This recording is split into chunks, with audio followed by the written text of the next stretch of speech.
আগের ভিডিওতে তোমরা দেখতেই পেয়েছিলে যে আমরা একেবারেই একদম লাস্ট নাইট গ্যাংটকে আমাদের পাহাড়ের এইবারের ট্রিপে রয়েছি। তো আমরা গ্যাংটকের এমজি মার্গ ঘুরে এসে আমরা হোটেলে খানিক খাওয়া দাওয়া করে রেস্ট নিয়ে এই তো দেখো সকাল হয়ে গেছে আর 9টার সময় আমাদের হোটেল থেকে চেক আউটের টাইম ছিল। তো আমরা একেবারে টাইমে চেক আউট করে বেরিয়ে পড়েছি। আর আমাদের বাস আছে রাত্রিবেলা 7টার সময়।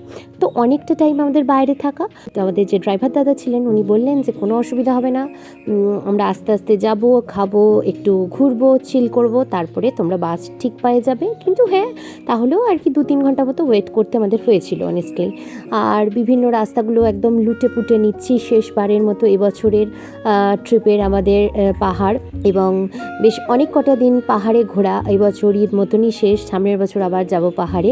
বছরে একবার করেই আমাদের ক্ষেত্রে, আমরা যেহেতু অতিরিক্ত সাধারণ মধ্যবিত্ত লোক, আমাদের একবার করেই পাহাড় যাওয়া হয়ে ওঠে, কারণ যথেষ্ট মানে কস্টলি একটা ট্যুর হয় পাহাড়ে যেতে গেলে। এবং তুমি যত উঁচুতে যাবে, তুমি কাশ্মীর যেতে চাও, তুমি স্পিটি ভ্যালি যেতে চাও, এগুলো তো আরও অনেক বেশি খরচা।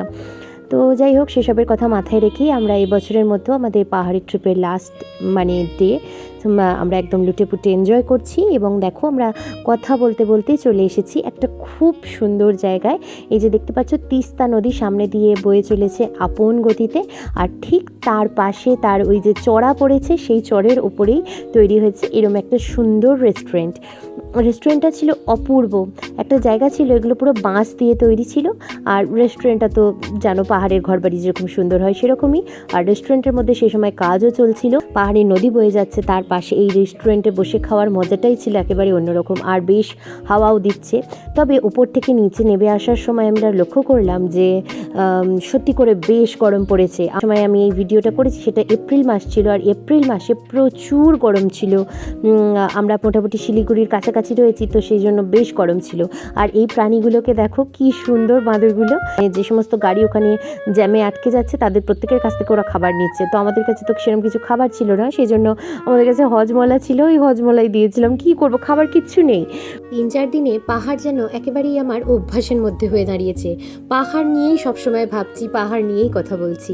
তো চলো, দেখতে দেখতে আমরা তিস্তার গা বরাবর যেতে যেতে চলে এসেছি আমরা গ্রিন লাইনের ওয়েটিং হলে। আমরা এসেছিলাম শ্যামলীর বাসে এবং যাব গ্রিন লাইনে। তো এই জন্য গ্রিন লাইনের ওয়েটিং হলে এখানে এসটিসিওরা চালিয়ে দিয়েছে, তো আমরা এখানে ওয়েট করছি। 7টার সময় এখানে বাসও চলে এসেছে, আমাদের ব্যাগগুলো সেখানে রেখে উঠে পড়বো বাসে। আর আমাদের এবারের বাসের জার্নিটাও বেশ সুন্দর ছিল, তবে আমার মনে হয়েছিল যেন যে শ্যামলীর বাসটা মাচ মোর লাক্সারিয়াস ছিল। তো যাই হোক, আমার ভিডিওটা আমি মোটামুটি এখানেই শেষ করছি। জার্নিটা আমাদের বেশ সুন্দর কেটেছে। মানসিক প্রস্তুতি নিচ্ছি যে রাতটা পোহালেই আবার আমাদের নিজেদের গতানুগতিক জীবনে ফিরতে হবে। আর আমার এই পুরো ভিডিওগুলো তোমাদের কেমন লাগলো অবশ্যই আমি কমেন্টে জানিও। বাই।